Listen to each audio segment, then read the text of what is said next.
Este programa é livre para todos os públicos. Meus amigos e amigas, muito boa noite para todos. Estamos começando mais uma vez a nossa Escola da Fé, com a graça de Deus. Mais um programa em que nós queremos nos aprofundar agora nos mistérios da vida de Cristo. Estamos fazendo uma sequência de doutrina, né? Bastante importante. Então, hoje eu quero conversar com vocês sobre os mistérios da vida pública de Jesus, tá bem? Muito bom. Eu quero mostrar esse livro, que é um livro que mais ou menos eu estou seguindo ele nessa nossa matéria. Esta é a nossa fé, né? É um manual da fé católica, aquilo que é essencial da gente conhecer. Muito bem, vamos pedir a Deus a sua graça, a bênção, para que a gente possa, né, realizar bem esse nosso programa de hoje.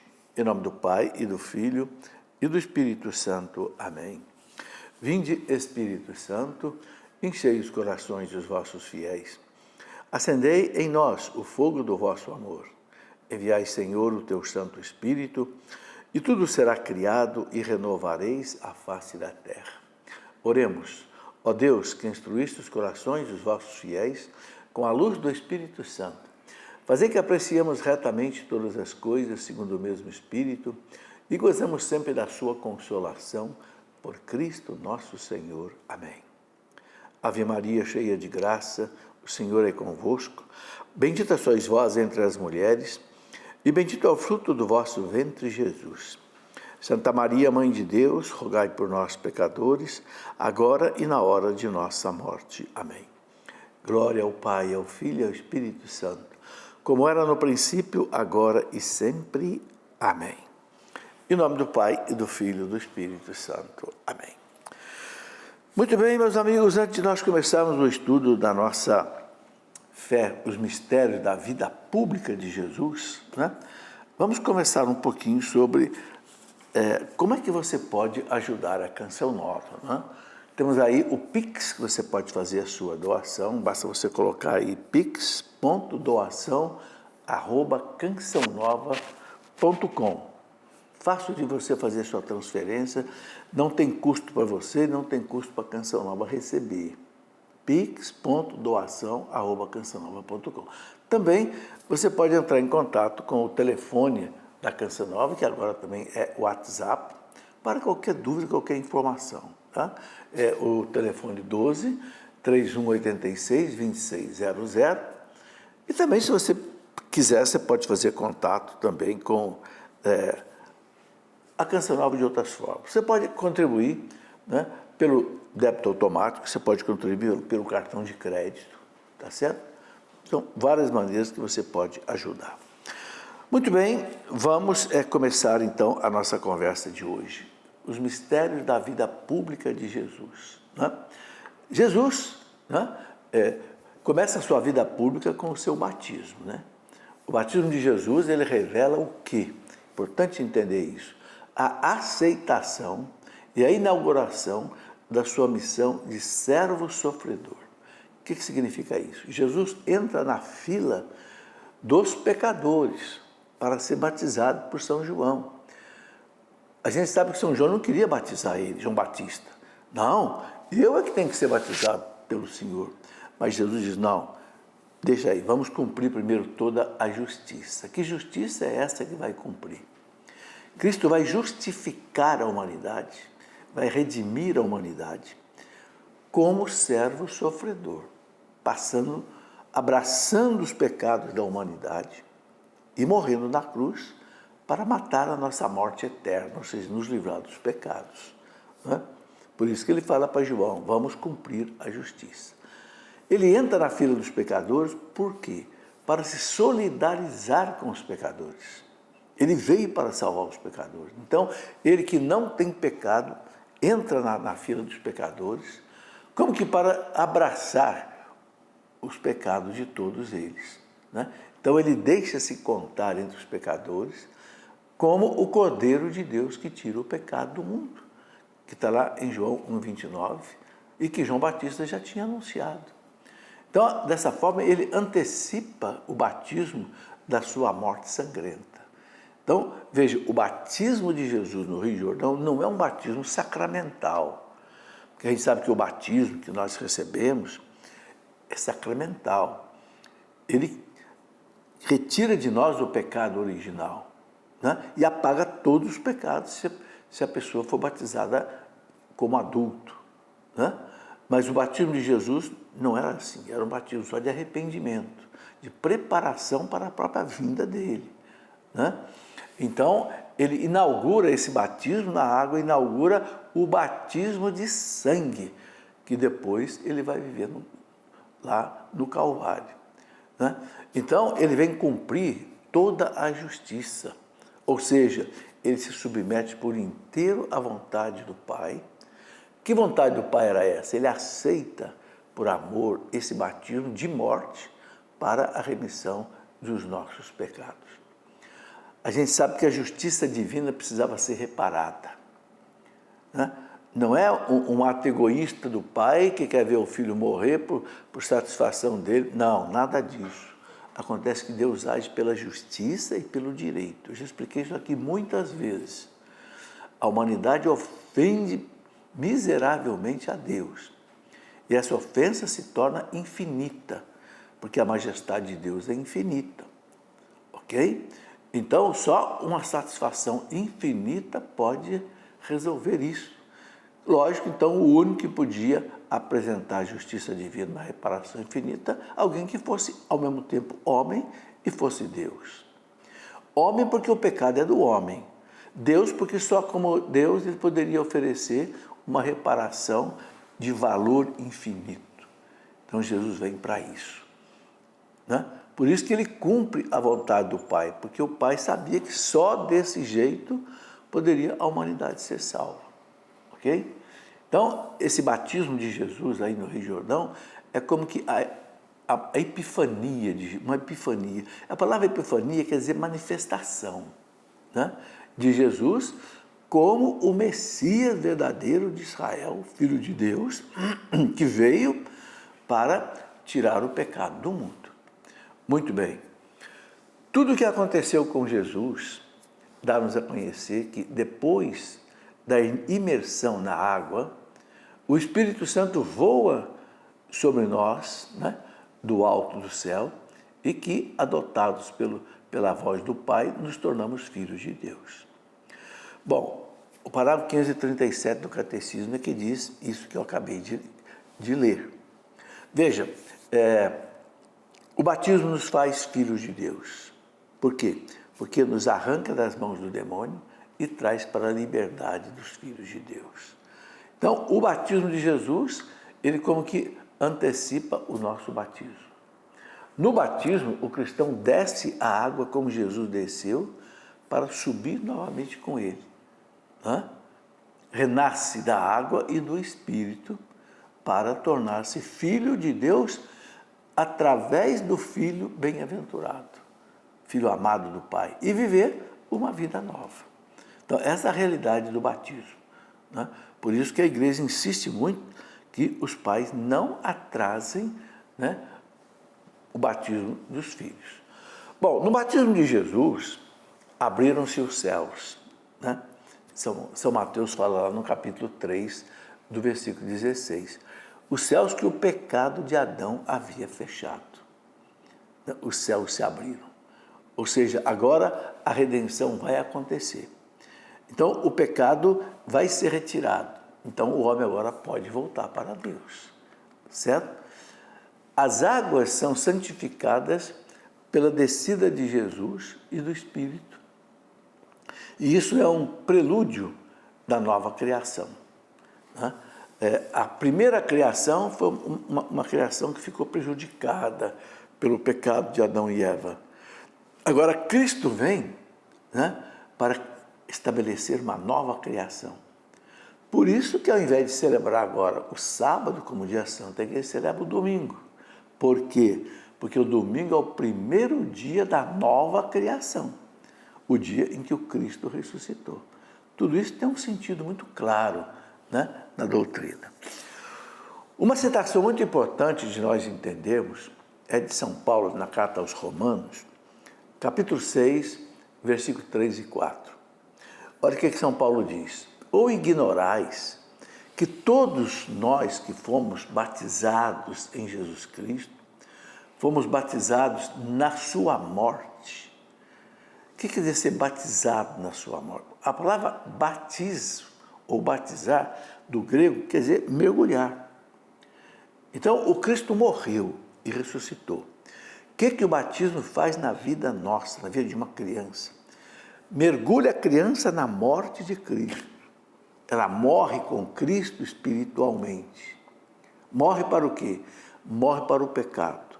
Morre para o domínio do demônio. E ressuscita com Cristo para agora o domínio do Pai. Essa citação de São Paulo é importantíssima. Ou ignorais que todos os que fomos batizados em Jesus Cristo, fomos batizados na sua morte. Fomos, pois, sepultados com Ele na sua morte pelo batismo, para que, como Cristo ressuscitou dos mortos pela glória do Pai, assim nós também vivamos uma vida nova. Esse é o sentido profundo do batismo. Por isso que São Paulo fala que nós somos renascidos. São Pedro fala que nós somos regenerados. Gerar é uma coisa, regenerar é gerar de novo. Entende? Então, esse é o grande sacramento que introduz a gente na igreja, ou seja, no corpo de Cristo. E passamos então a ser filho de Deus através de Jesus Cristo. Isso é muito importante ser entendido. Então, aí está o sentido do batismo de Jesus.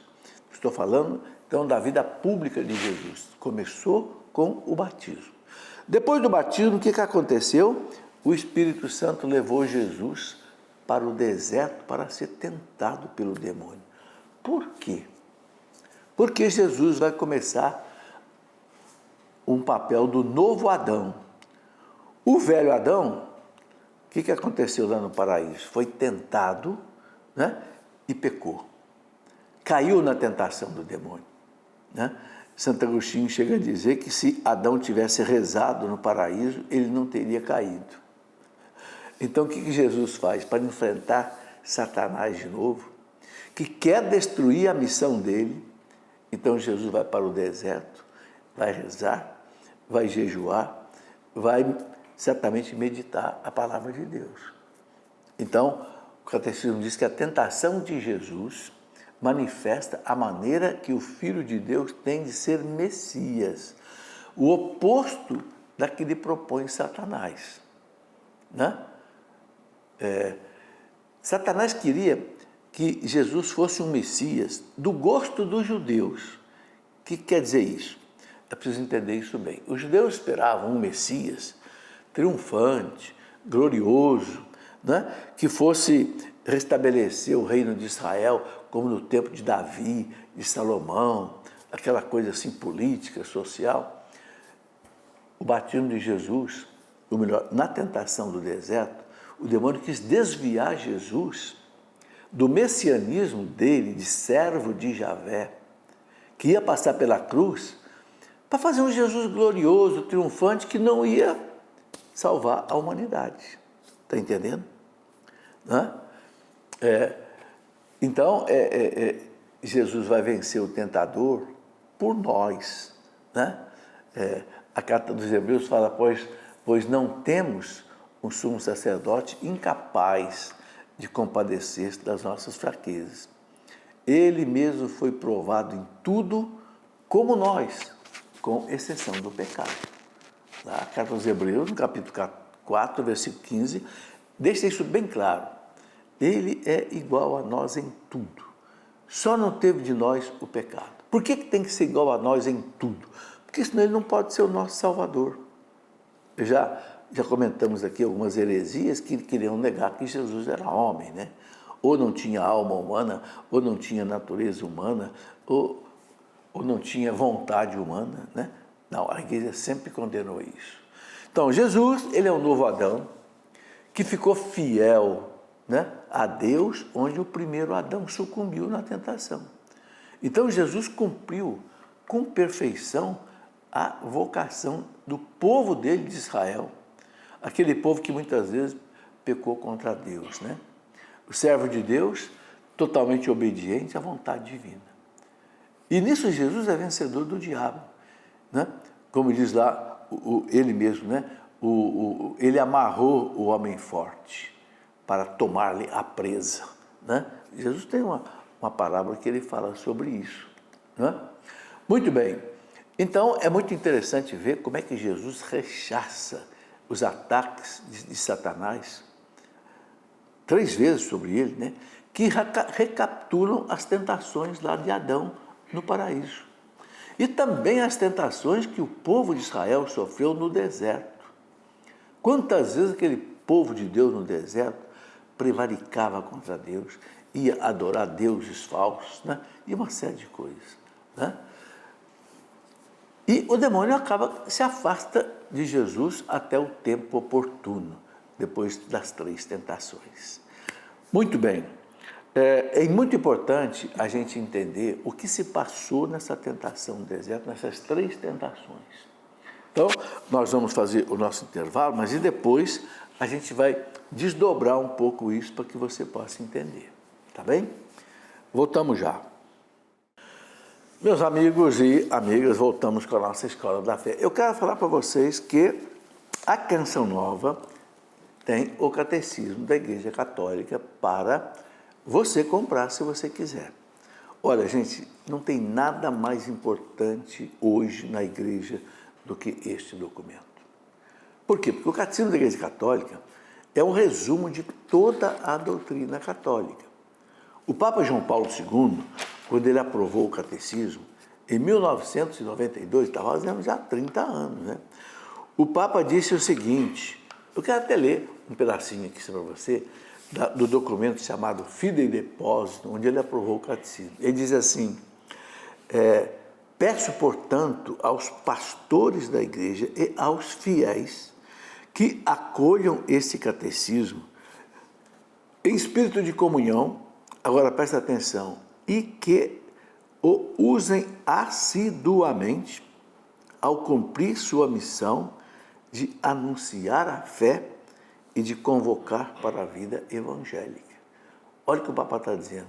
Usem assiduamente quer dizer constantemente, sempre, o catecismo. Quando? Olha o que ele fala aqui, quando cumprir a sua missão de anunciar a fé e de convocar para a vida evangélica. Ou seja, todo mundo que evangeliza, seja catequista, seja pregador, seja quem vai preparar uma homilia, seja quem vai escrever um livro, tem que usar o Catecismo da Igreja Católica, que o Papa chama de texto de referência da fé católica. Se você, meu amigo, minha amiga, não quiser cometer erro de doutrina, se você não quiser enganar você e enganar os outros, é aqui, ó. É aqui, tá? E Canção Nova tem, é só você ver aí na loja Canção Nova, tem lá o site, né? loja.cançãonova.com, você encontra lá, tá? Muita gente me pergunta, professor, como é que eu uso o catecismo? Então eu fiz um manualzinho, pequenininho aqui, ó, até grampeadinho, simples, como usar o catecismo da Igreja Católica. Aqui eu coloquei, no final dele, depois que eu dou uma série de explicações, eu coloquei aqui uma espécie de um dicionáriozinho, em ordem alfabética. Tem um assunto que você quer saber e na frente tem os números do catecismo, os parágrafos do catecismo, para você tirar a sua dúvida. Então, você quer saber, por exemplo, eu vou dar um exemplo, o que o catecismo fala, por exemplo, sobre o dízimo. Então, você vem aqui, ó, dízimo, letra D, tal, está aqui. Parágrafo 2043. Bom, você vai aqui no parágrafo 2043, que é esse número que fica aqui do lado, né? E você vai encontrar no parágrafo 2043 o que a igreja fala do dízimo. E aí qualquer assunto. Então, é um manualzinho para você colocar junto com o seu catecismo e pronto, onde você for, você leva. Eu carrego comigo o que eu chamo de o meu kit de pregação é a Bíblia e o Catecismo. Onde eu vou, não faço uma palestra, não escrevo um livro, não faço nada da igreja sem estar com a Bíblia e com o Catecismo na mão. Certo? Canção Nova tem aí para você adquirir. Vamos em frente. Então, eu estava falando para vocês que Jesus passou por aquela tentação do deserto. Quais foram as 3 tentações que o demônio veio sobre Jesus? Importante entender isso, porque ele faz isso com a gente também. Primeira coisa, Jesus estava com fome, jejuou 40 dias. Então ele queria que Jesus usasse o seu poder divino. Transforma pedras em pães. Você não é o Filho de Deus? Você tem poder. Jesus disse, não, eu vou te vencer aqui como homem, porque você venceu Adão como homem. Então, no mesmo jeito que você venceu Adão, eu vou vencer você. Nem só de pão vive o homem, mas de toda a palavra que sai da boca de Deus. Agora, olha que Jesus disse para Satanás, está escrito. Está escrito aonde? Na palavra de Deus. E você reparou que o demônio desiste dessa tentação? Quando você joga na cara dele a palavra de Deus, ele recua. Ele não tem força contra a palavra de Deus. Ele tem força contra a sua palavra, mas ele não tem força contra a palavra. Por isso que o Papa Francisco fala assim, não discuta com o demônio, você vai perder. Mas se você joga a palavra de Deus na cara dele, aí ele recua. Olha, gente, que coisa bonita. Aí ele volta, pega Jesus, leva Jesus lá para o pináculo do templo. A gente não sabe como é que foi isso, mas foi. Né? O pináculo do templo era o ponto mais alto do templo que Herodes construiu, que era uma das 7 maravilhas do mundo. A gente não tem ideia o que era o templo de Jerusalém no templo de Jesus. É uma coisa espetacular. Levou Jesus lá para o alto do templo e te joga lá para baixo. Olha o povão lá embaixo. O povo ficava lá no pátio dos gentios.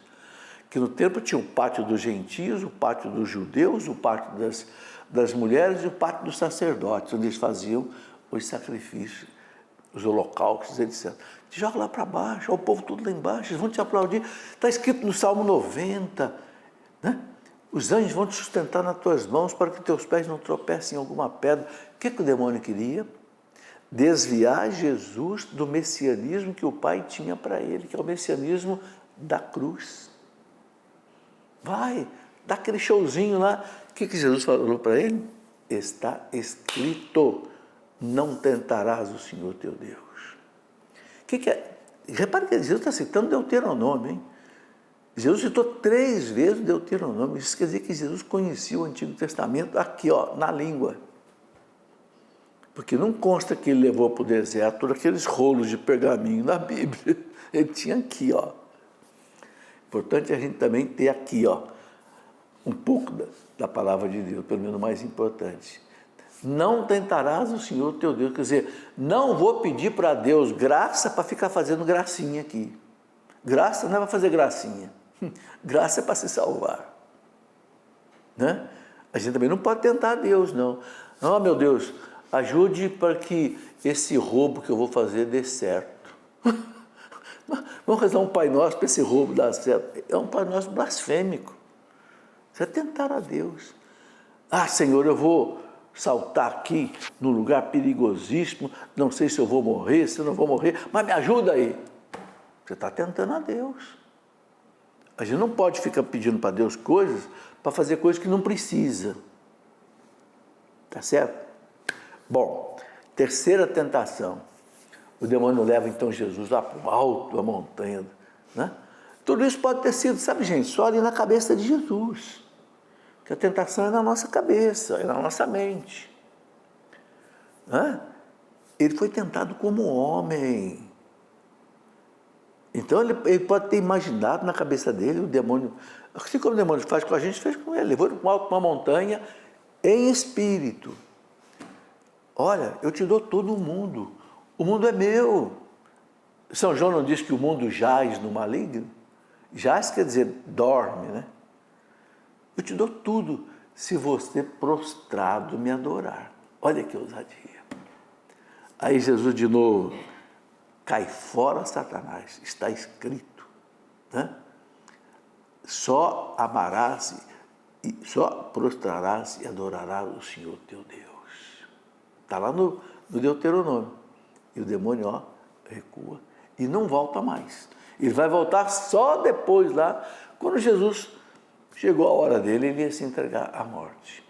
Então, aí está a tentação. Fica para nós uma lição muito importante: conhecer a palavra de Deus. Nos momentos de tentação, nos momentos de angústia, nos momentos de medo, usa a palavra de Deus. Joga a palavra. Sabe, quando o demônio colocar no seu ouvido assim, inveja do seu irmão, fofoca, maledicência, julgamento, que ele fica soprando no seu ouvido: olha que cara chato, que cara feio, olha lá, critica ele. Cita a palavra de Deus para ele. Lembra de alguma palavra de Deus. Quando você estiver com medo, não, Satanás, não vou ficar com medo, não. O Senhor é o meu pastor, nada me faltará. Sabe, eu decorei o Salmo 90, porque quando o bicho pega, eu rezo o Salmo 90. Tu que habitas sob a proteção do Altíssimo. Tu que habitas sob a proteção do Altíssimo e moras à sombra do Onipotente. Tem algo melhor? Você está debaixo da sombra do Onipotente? Quando Maria concebeu do Espírito Santo, diz que a sombra do Altíssimo a cobriu. E ela concebeu do Espírito Santo. Então, sabe, gente, é o combate da fé. Você não pode combater o inimigo, que ele é angelical, que tem poder que eu não tenho, com as minhas forças. Eu tenho que enfrentá-lo com as forças divinas, que é a palavra de Deus, a oração, né? E as outras coisas. Mas muito bem, vamos em frente. Estamos falando da vida pública de Jesus, né? Então, depois Jesus foi batizado, passou lá pelo deserto, então ele vai começar agora a evangelização. Cumpriu-se o tempo e o reino de Deus está próximo. Convertei-vos e crede no Evangelho. Começa São Marcos, olha, capítulo 1 de São Marcos, versículo 14. São Marcos, ele entra de sola no Evangelho, né? São Marcos, ele foi o evangelista mais assim, sintético de todos, né? Escreveu só 16 capítulos. Ele entra de sola, né?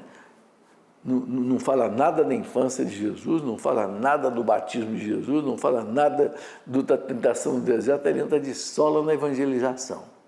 Por quê? Porque São Marcos, ele pregava, né? Ele escreveu o que São Pedro pregava em Roma. Marcos estava com Pedro em Roma. Então Pedro pregava, ele anotava, né? meio sem ordem, mas publicou o evangelho dele. Então, Jesus começa, né? O reino de Deus está próximo. Por quê? Porque eu estou aqui.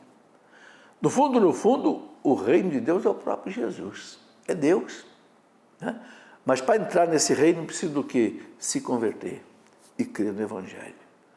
Então está aí, se você quer entrar no reino de Deus, conheça o Evangelho, acredite no Evangelho, viva o Evangelho e se converta. Porque o reino de Deus é o reino da justiça, da paz, da verdade, da santidade, da liberdade. Entenderam? Bom, então para cumprir a vontade do Pai, Cristo inaugurou o reino dos céus na terra. Ele levou os homens a o quê? A participação da vida divina. Gente, isso aqui é o reino de Deus. É você poder participar da vida de Deus, né? Deus realiza isto como? Reunindo os homens em torno do seu Filho, né? Essa reunião é que a gente chama de igreja, aqui na terra. O que é a igreja? Todos nós que somos batizados nos unimos a Cristo. É aí que vai se formar o reino de Deus. O documento Lumen Gentium do Concílio Vaticano II diz que o germe e o começo do reino de Deus é a igreja. O que equivale a dizer, gente, presta bem atenção nisso, que sem a igreja não existe reino de Deus. Hoje tem um negócio meio que está virando moda perigosa, perigosíssima. Eu quero Cristo, mas eu não quero a igreja. Um dia, lá nos Estados Unidos, fui pregar um retiro nos Estados Unidos uma vez, lá em Boston. Aí, no intervalo, um dia lá, eu entrei numa livraria, eu gosto muito de livro, né? E eu encontrei um livro lá na prateleira, estava escrito assim: I like Jesus, but I don't like the church. Eu gosto de Jesus, mas eu não quero a igreja. Ai, ai, ai. Comprei o livro e trouxe para mim. Isso já tem mais de 10 anos. Agora eu estou escrevendo um livro. Cristo sim, igreja não. A igreja é que é a semente do reino de Deus. Sem igreja não tem reino de Deus. Ah, mas a igreja tem padre pecador, a igreja tem bispo pedófilo, a igreja tem cardeal não sei o quê. E daí? A igreja é santa. É dogma de fé, una, santa, católica e apostólica. O pecado dos filhos da igreja não mancha a mãe. A mãe, a cabeça da igreja é Cristo, a alma é o Espírito Santo, a igreja é divina. Uma coisa é a pessoa da igreja, com P maiúsculo, outra coisa são as pessoas, nós, com P minúsculo. Então, meus amigos, quem vai levar a gente para o céu é a igreja. Sem igreja você não tem sacramento. Sem a igreja você não teria os evangelhos hoje. Você não teria nem a Bíblia hoje como nós temos, porque quem foi que montou a Bíblia para nós e disse, esse não entra na Bíblia, esse entra. Mais de 100 livros apócrifos, a igreja não deixou entrar na Bíblia. Quem é que montou a Bíblia que você reza? Ah, eu quero a Bíblia, quero Jesus, mas não quero a igreja. Ah, é? Você quer a maçã, mas não aceita a macieira? Então, gente, sem a igreja não existe o reino de Deus, certo? Então, o Cristo gera a família de Deus pela sua palavra, pelos seus milagres, pela sua Páscoa, ou seja, pela sua passagem pela cruz. Né? Jesus fala, e eu, quando eu for elevado da terra, atrairei todos a mim. Qual é o maior símbolo da nossa fé cristã, gente? Não é o crucifixo? O que tem no alto das igrejas? Não é um crucifixo? O que tem nos altares? Não é um crucifixo? É quando ele foi elevado da terra que ele vai atrair, né, todos a ele. Então, assim, ele estabelece o reino de Deus. Como é que Jesus estabeleceu o reino de Deus? Ele andava de cidade em cidade na Galileia, depois na Samaria, depois na Judéia, e ele está evangelizando e convertendo as pessoas. Mesma coisa que a igreja faz hoje. Né? O catecismo, esse nosso catecismo, no parágrafo 543, ele fala assim, que todos os homens são chamados a entrar no reino de Deus. Todos. Esse reino pertence principalmente aos pobres de espírito. Bem-aventurados os pobres de espírito, porque deles é o reino do céu. Quem é o pobre de espírito? Essa palavra, no original hebraico, é anavim, que quer dizer humilde. Então, aquele que é humilde é aquele que entra no reino de Deus. Bem, vamos para o nosso intervalo e já completaremos o assunto daqui a pouquinho. Meus amigos e amigas, já estamos de volta com a Escola da Fé, já no nosso terceiro e último bloco. Olha, eu quero mostrar aqui a você mais uma vez esse livretinho aqui, é quase que um folheto, são quantas páginas? 40 páginas. Como usar o catecismo da Igreja Católica? Muita gente me pergunta, não sabe usar. Então, Canção Nova tem o catecismo, tá? Para você usar, e nós temos esse folhetinho aqui também, que ajuda você a compreender. Já mostrei esse livro, Esta é a Nossa Fé, que é essa matéria toda que eu estou usando aqui, ajuda muito também nesse entendimento, esse livro, porque eu sou católico. Quais as razões da minha fé? Quais as razões de eu ser católico? Né? E eu quero dizer também que tem um livro maravilhoso sobre Jesus Cristo, que não é meu não, é um livro muito antigo, Jesus Cristo é Deus. Gente, esse livro aqui, quando eu tinha 20 anos de idade, eu estou com 74. Sabe quem pôs esse livro na minha mão? Há quantos anos atrás? Há 54 anos atrás, Monsenhor Jonas Abib. Esse livro nunca mais eu deixei de ler, Jesus Cristo é Deus. São 5 palestras que um padre jesuíta, José Antônio de Laburu, fez na Espanha. É uma coisa fantástica esse livro aqui. Não é pequeno, você lê numa noite, mas você sai dali uma clareza da divindade de Jesus, que ele vai na história, nos milagres, na igreja, nas críticas racionalistas contra Jesus, nas críticas do Deus. São 5 palestras assim, beleza. tá? Quero também dizer a vocês que eu já completei o curso bíblico. Eu fiz um curso bíblico em livros, esse é o primeiro volume, mas são 6 volumes, tá? Esse é o primeiro, que é sobre uma introdução à Bíblia, o Pentateuco, né? Depois tem aí também os livros históricos, os livros proféticos, os livros sapienciais, os evangelhos e as cartas dos apóstolos, uma coleção que está pronta. E também eu estou aí com um curso bíblico online na internet. Quem segue as minhas redes sociais, ou Facebook, ou YouTube, ou Instagram, temos aí um curso bíblico de 100 horas, onde eu explico, como aqui por escrito, eu explico 72 livros da Bíblia, um de cada vez. Tem que gostar, tem que ter paciência, mas você vai aprender muito, pode ter certeza. Muito bem, vamos em frente. Eu estava falando então que todos os homens são chamados a entrar no reino de Deus, diz o catecismo da igreja. Esse reino pertence aos humildes, bem-aventurados, pobres de espírito. Quem é o pobre de espírito? É o anavim, aquele que se curva, ou seja, aquele que não é orgulhoso, arrogante, prepotente, aquele que sabe que só Deus é tudo e ele não é nada, tá certo?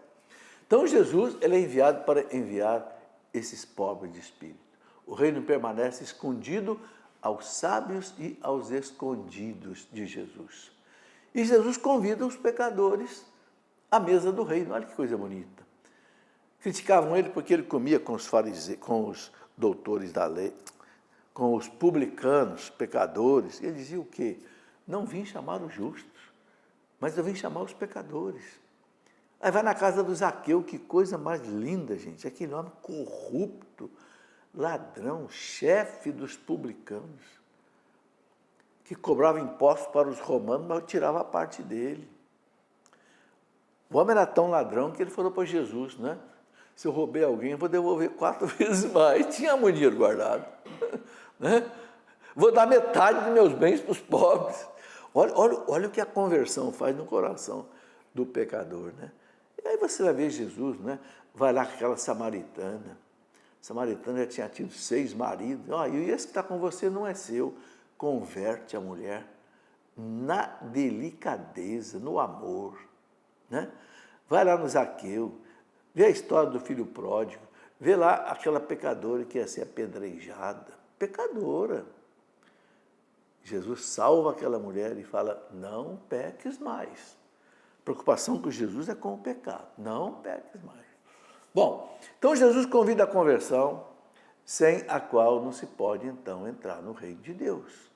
E ele fala que há mais alegria no céu por um pecador que se arrepende. Está em Lucas 15, 7, né? Lá na história do filho pródigo. Né?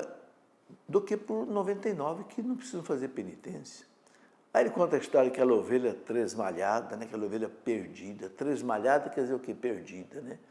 Ele vai buscar aquela ovelhinha, deixa 99 e vai buscar uma, porque ele não quer perder nenhuma. Por quê, gente? Porque ele morreu por todos na cruz. Ele não quer perder ninguém. Quando fala que Jesus chorou ali diante de Jerusalém, né? Chorou também diante de Lázaro morto, sabe? Jesus chora também quando ele vê um filho dele se perder. Não tem a dúvida, não. Bom, então Jesus chama a entrar no reino por meio das parábolas, né? Gente, eu contei mais de 30 parábolas de Jesus nos evangelhos, sabia? Jesus gostava de usar parábola. Por quê? Porque a parábola... Eu não sei se você sabe o que é a parábola na matemática. Na matemática, a parábola é uma curva assim, ó. Ela cresce até o infinito, dos dois lados. Né? Então, a parábola, a pessoa pode meditar até não poder mais. Então, ele usava muito de parábolas, né? Como são bonitas as parábolas de Jesus, né? As parábolas do reino. Ele fala da rede que pega peixe, ele fala da semente de mostarda, ele fala do fermentinho na massa, tudo para explicar o que é o reino de Deus.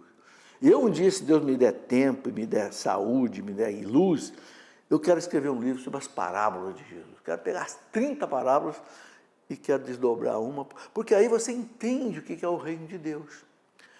Porque ele pintou o reino de Deus nas parábolas. Quanto mais você entender as parábolas, você vai mais entender. Então, o semeador, o joio, o grão de mostarda, aquele tesouro escondido, a pérola, né, escondida, a rede, o fermento da massa, sei lá, a parábola dos talentos, a parábola das virgens. Nossa, meu Deus, tanta parábola, né? Então, pelas parábolas e pelos milagres, ele foi colocando o reino de Deus. Né? Quando disseram para ele que ele estava expulsando demônio por Beelzebul, o que ele falou? Se é pelo dedo de Deus, o Espírito Santo, que eu expulso o demônio, é porque chegou o reino de Deus. Ele expulsa Satanás e implanta o reino de Deus. Né? Os milagres de Jesus, gente, não era assim só para satisfazer a curiosidade do povo, e nem os desejos mágicos. Né? Os fariseus, Senhor, faz um sinal do céu. Eu acho que queriam que fizesse a lua cair ou o sol parar de brilhar. Jesus, não vou fazer milagre nenhum para vocês, porque vocês não estão querendo milagre para se converter, vocês estão querendo milagre por curiosidade. E eu não vou fazer aqui, eu não sou palhaço para fazer coisas desse tipo. Né? Então, pelos milagres, pelas parábolas, depois pela própria cruz dele, né, ele vai colocando, né, o reino de Deus. Né? Veja, uma coisa que nós temos que entender, gente, Jesus, ele fez multiplicação dos pães 2 vezes, mas ele não matou a fome do povo todo, não. A fome continua no mundo, não continua? Ele curou muita gente, mas a doença continua. O que Jesus veio fazer, então? Ele veio tirar a raiz de todo o mal, que se chama o pecado. Entende? Quando o pecado não existir mais na face da terra, aí acaba todo o sofrimento e toda a morte. Por isso que São Paulo fala o quê?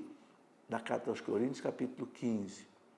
O último inimigo a ser vencido vai ser a morte. Por quê? Porque a morte é fruto do pecado. São Paulo fala, o salário do pecado é a morte. Romanos 6, 23. Então, a morte só vai desaparecer na história da humanidade, tanto a morte física quanto a morte da alma, quando desaparecer o pecado. E o reino é para tirar o pecado. Né? Daí. Então, o próprio catecismo fala que Jesus não veio para abolir todos os males da terra, mas para libertar os homens da mais grave das escravidões, que é o quê? A escravidão do pecado. Está lá no catecismo, parágrafo 549. Pecado que os entrava em sua vocação de filhos de Deus e que causa todas as suas escravidões, todas as escravidões humanas. Então, nós temos que entender isso, gente. Jesus veio, implantou o reino para tirar o pecado do mundo. E quem continua isso hoje? A igreja. Opa, por que a igreja é o seu corpo místico? Por que ele está na igreja? Porque através da igreja ele continua implantando o reino de Deus na terra. Quando a igreja toca você, é Jesus que toca você, através dos sacramentos. Quando o padre batiza, é Cristo que batiza. Quando o padre perdoa, é Cristo que perdoa. Quando o padre consagra, é Cristo que consagra. E assim por diante. Ou seja, a igreja, eu posso dizer que é o braço prolongado de Cristo na história da humanidade. Então aí o reino de Deus continua sendo implantado na terra. Certo? Então a chegada do reino de Deus é a derrota de Satanás. É aquilo que eu já citei aqui. Se pelo Espírito de Deus que eu expulso os demônios, então o reino de Deus já está no meio de vós. Né? E aqueles exorcismos todos que Jesus fazia, libertando os homens dos demônios, ele, né, restabelecia, e ele deu esse poder para os apóstolos. Né? Ele falou para os apóstolos, vão, prega o evangelho, expulse os demônios, ressuscite os mortos e diga, o reino de Deus chegou, está próximo. Né? Então, Jesus dirige hoje a igreja através dos apóstolos, dos bispos. Eu acho muito bonito aquela passagem, está lá no Evangelho de São Lucas, capítulo 12, versículo 32. Lucas 12, 32. Jesus fala para os apóstolos assim, não temas, pequeno rebanho, porque foi do agrado do Pai dar-vos o reino. Olha aí, gente, a quem Jesus entregou o reino que ele veio trazer, que ele veio inaugurar? Ele entregou na mão da igreja. Pequeno rebanho. Quem é esse pequeno rebanho? Aqueles 12 apóstolos, que hoje são mais de 5.000 bispos. Não temas, pequeno rebanho, porque foi do agrado do Pai dar-vos o reino. Por isso que eu digo, gente, sem igreja não tem reino. Então, essa coisa perigosíssima, eu quero Cristo, mas não quero a igreja, é uma heresia, né? Ele fala para os apóstolos, outra citação que está em São Lucas 22, 29, ele fala, disponho para vós o reino, como o meu Pai os dispôs para mim. Vocês estão vendo? Para quem que o Cristo entregou o reino? Na mão da igreja. Disponho para vós o reino, cuida desse reino, como o Pai o dispôs para mim. O Pai passou o reino para mim, eu estou passando o reino para vocês. Porque essa é a lógica de Deus, gente, para salvar a humanidade. O Pai envia o Filho envia a igreja. Sem a igreja não tem salvação, não tem perdão dos pecados, não tem batismo, não tem nada, né? Então ele confiou a Pedro essa missão única. Tu és Pedro, para esta pedra edificarei a minha igreja, essa rocha inabalável da igreja. Apacenta as minhas ovelhas, né? Então, para manter a igreja nessa pureza da fé transmitida, ele diz o catecismo que Cristo quis conferir à sua igreja uma participação na sua própria infalibilidade. Veja lá, se você pegar o catecismo, no parágrafo 889, e também aquelas promessas de Jesus na Santa Ceia, que o Espírito Santo guiaria a igreja, ensinar-vos-á todas as coisas, relembrará a vocês tudo o que eu disse, né? Então, é muito bonito a gente ler isso no Catecismo, parágrafo 889. Cristo quis conferir à sua igreja uma participação na sua própria infalibilidade. Quando a igreja ensina a doutrina, ela não erra. É por isso, meus amigos, que nós temos 2.000 anos de história da igreja, nunca mudou uma palavra do credo, nunca mudou um dogma da igreja, nunca mudou um sacramento. Por quê? Porque Cristo, diz o parágrafo 890, Cristo dotou os pastores do carisma da infalibilidade em matéria de fé e matéria de costumes. Não é em ciências. Se você ler aí no parágrafo 890 do Catecismo, você vai ver isso. Sabe, gente, isso é que dá para nós católicos essa estabilidade, essa confiança. A igreja não erra o caminho, porque Cristo prometeu. Entregou na mão dos apóstolos o reino, a igreja, e deu a eles a infalibilidade de não errar em doutrina. Ah, mas a igreja errou no negócio lá do Galileu, a igreja não errou em doutrina.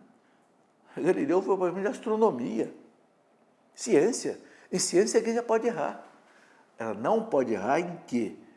Não pode errar na doutrina da fé e da moral. Isso ela não pode errar, né? Então, está aí. Assim, Cristo estabelece o reino de Deus aqui entre nós, né?